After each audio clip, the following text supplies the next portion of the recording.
the first time was 14, and it's hard to, after that, pinpoint times because it was kind of a perpetual thing where I just wanted to hurry up and get it over with. So I was using drugs to hurry up and get it over it. I've never it is. heard that before. Like it was perpetual, usually like 14 was a standout. 14, I opened the car door on the freeway after a therapist outed me to my father.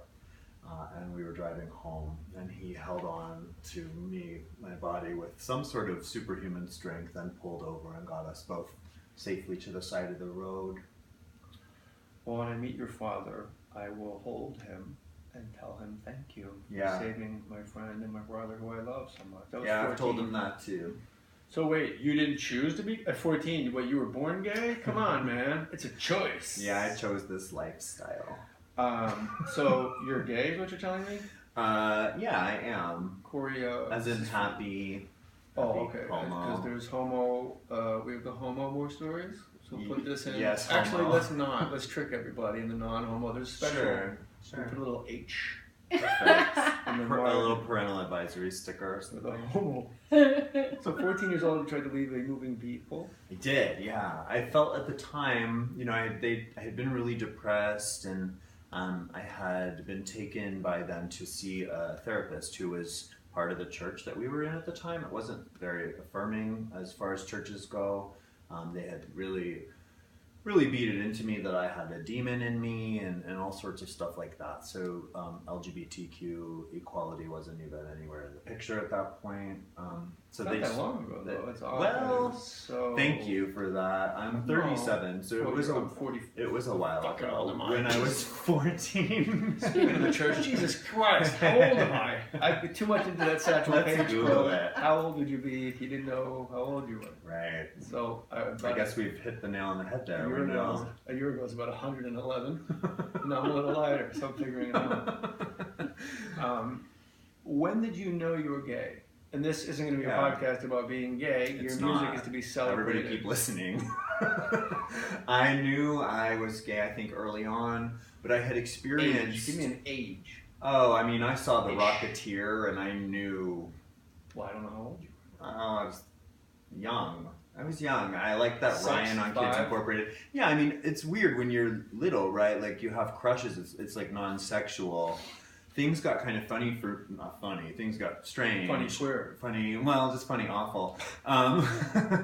When I hit puberty, because I had some trauma as a child, and it got super confusing then as a teenager when my hormones started changing. That really brought out my depression and my early childhood trauma resurfaced.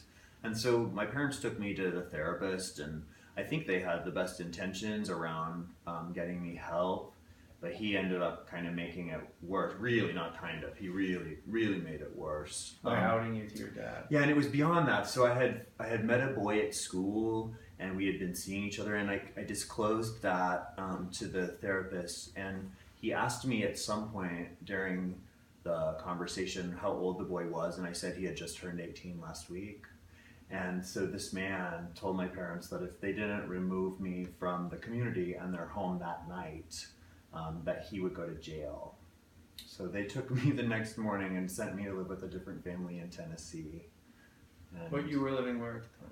York, Nebraska. So Nebraska, was it like, let's just drive east and look for a nice home that looks like it has an extra bedroom on the ground floor? It was the Church of Christ, and there was this really close-knit community, and my parents had some friends in the church that had said to them, I think at one point, anytime you or your kids need anything ever, we're here for you. And so they took them up on the offer. I don't believe they told them what was going on, though, because not a year later, one of the parents found a bottle of vodka in my room, as well as a copy of Out magazine, which is a gay news magazine.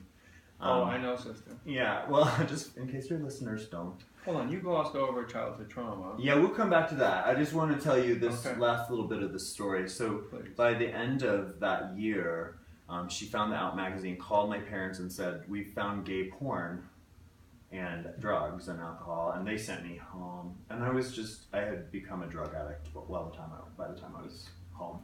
So by 15, you were well up and running. Yeah, I had started using coke by then. As a sober guy now in my 40s, the idea of like coke and mescaline and acid and shit at 15, I'm like, that would have been the best. Right. Because we all went into the woods all the time anyway and ran around and there was snow. Sure. And then, but to be gay and trying to jump out of cars and live with a fake family in Tennessee. It wasn't great. Yeah, then you're doing drugs for a different reason. I wasn't, and I was doing drugs because of the trauma. You know, I was self-medicating what had happened to me early on. Early on, 4 or 5. Oh no, we talked about this earlier. 7 and 9. Yeah, same sort of situation where we were connected to this community, and my dad and mom were kind people who tried to help others. So they invited one of the college students to come live in our house. I was 7 years old, and they would leave town and leave my brother and I with this young man who's probably in his early 20s. And he raped and molested me over the course of those next 2 years. And not that there's ever like a regular kind of rape, but it was all very tied into spirituality too. So the way he maintained power over me was to abuse me and then scare me around my soul. So if I told my parents, he really had me convinced that we would all go to hell, our eternal family would burn in hell, which was powerful. I didn't want to burn in hell. Well, also when you were told you had a demon in you later, it tied directly to the person that caused your trauma. Right. And not realizing what you know now is that you were chosen because you were groomable and groomed perfectly. Right. And it was a person of power. Yeah. It was a babysitter first. Yeah. So I just want to separate a little bit here between church and the. You were obviously really sinned against, and I told you this today when we were driving around. That's a sin that will never be replaced, and if I would meet that man, he will have shame for a very different reason, and you'll never know about it. But it's the person in power. Like the Catholic Church, deservedly, took so much public heat as they absolutely. Yeah. I'm not defending it. Save your tweets and emails at Logan Lynn at Mohr 37. Hashtag mental health matters. Hashtag keep Oregon well. Hashtag we. And it's, you realize rabbis, teachers, counselors. Yeah. I'm pretty sure it's systemic with power, not isolated to like, no, if you're a priest, that's what you do. Sure. It's a closet, certainly, because you don't have to address your sexuality if it never comes up. Yeah. So. Well, and I don't even think this guy's gay that hurt me, right? Like, a lot of that narrative was like, you're abused and then that turns you gay, but there's studies now that show that LGBT kids are actually targeted because they're gay as children. They're more likely to be abused. It was a PG-13 movie.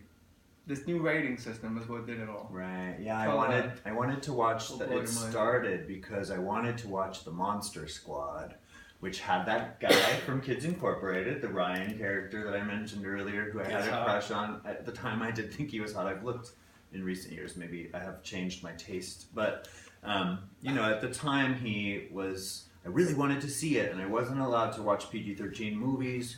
So when my parents went out of town, it began with him saying I could watch the movie if I did some things. And I did some things, which also then, when you're abused in that way, it's like also a choice, even though it's not, right? Like a 7-year-old can't make a sexual choice, but I did want to watch that movie and I did do it, right? Yeah. So it's an interesting thing. That was where I think I got injured permanently. It wasn't even the abuse, it was that fear. The fear of going to hell, the fear of if my parents found out, we would all burn forever. That was really powerful. Also, it's like the shame. I audited an acting class once, my buddy John Priest and I, and Ellen Burstyn. There was a scene where somebody was molested at some point. And she goes, what do you feel? And I go, anger, and then somebody hit shame. She goes, yes, why?